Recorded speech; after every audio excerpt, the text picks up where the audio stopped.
Today, you're going to realize, if you have not, that not all grip strength is created equal.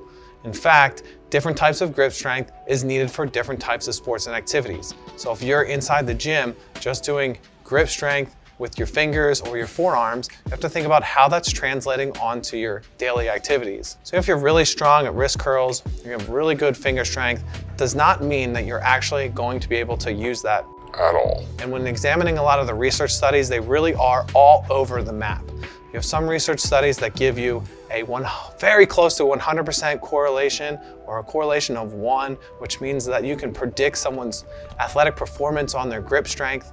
And then you have others that are absolutely so low where it doesn't even make any sense. You have those research studies that are all over the map. And the reason they're all over the map is because they're very, very inaccurate. And really, it is inconclusive on what many people are doing and how they are studying it. So I wanted to go over one of the most important things, which was timing and sequencing. And hopefully you can understand timing and sequencing, where you can start to push these things into your own routine and really think about the functional grip strength versus the general strength training and weight room training that we're used to seeing.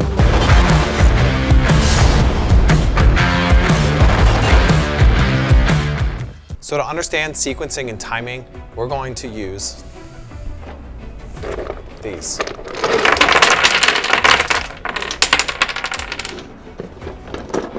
I don't really know why I decided to pour all those out, but once I pick them up, we'll go through it. Okay, so I finally picked up the blocks and have them lined up. Each of these blocks is a different color, and this would represent a different type of muscle contraction, or muscle contraction necessary to complete an entire movement. I've got my guy here, and he wants to hit a tennis ball, which requires a certain amount of grip strength, a certain amount of functionality to occur. He needs to make sure that these blocks are in the right order for him to hit the most efficient tennis ball. Now, if you notice, each of the blocks are a different length. This is the timing of each muscle contraction that needs to occur. So if you see, this yellow one is a little bit longer than this short red one, and then the green is even a little bit shorter. So if you go through, these muscle contractions would happen in a specific order, a sequence, to include the amount of time each one of these happens. Also, to note that each of these is a different thickness. So this red is a little bit bigger, and this green stands a little bit taller. I know that's hard to see when you're looking down. You can see this blue is even bigger. That represents the amount of magnitude, or how much force required to complete this muscle action.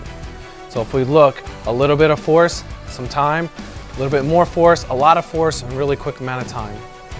Now, the important thing to know, in order to hit this tennis ball effectively, if we would change these two, this would throw out of whack everything back here. Would not be effective any longer. So he would not hit the tennis ball as well as he could, or his grip strength and functionality through that movement of his wrist wouldn't work any longer. So we must train in sequential order, which is why just general grip strength training doesn't work with these type of movements, because they require a certain amount of timing and sequencing. And if you just train without thinking about the timing and sequencing, you're going to lose out on huge gains. Now, in order to finalize, if we look at this entire package here of all the things he needs to do, this is going to be called the kinetic chain. This chain of events in the correct sequence and the correct time at the right magnitude would be considered your kinetic chain. And how well you can use this effectively is going to determine how well you can translate it onto the field. So in order to strengthen the kinetic chain, fortunately, it does not happen in the weight room. It's going to happen by actually performing the exercise. There's one catch when you do this. There needs to be an underweight, a regular weight, and a heavy weight that you're going to do. So for example, of a tennis racket, you use different size tennis rackets that have less or more drag.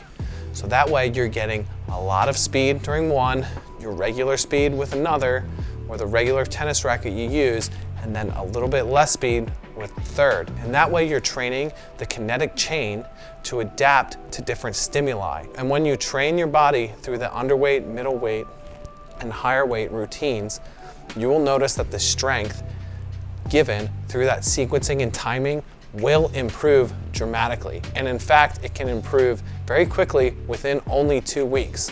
So things like golf, baseball, tennis, or other events where you're really moving your body through a very dynamic area, and your wrist action and arm action is really moving through something dynamic, you're going to need to train your body dynamically.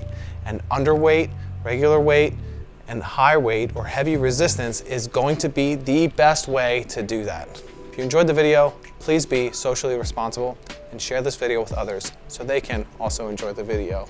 I'll see you in the next one.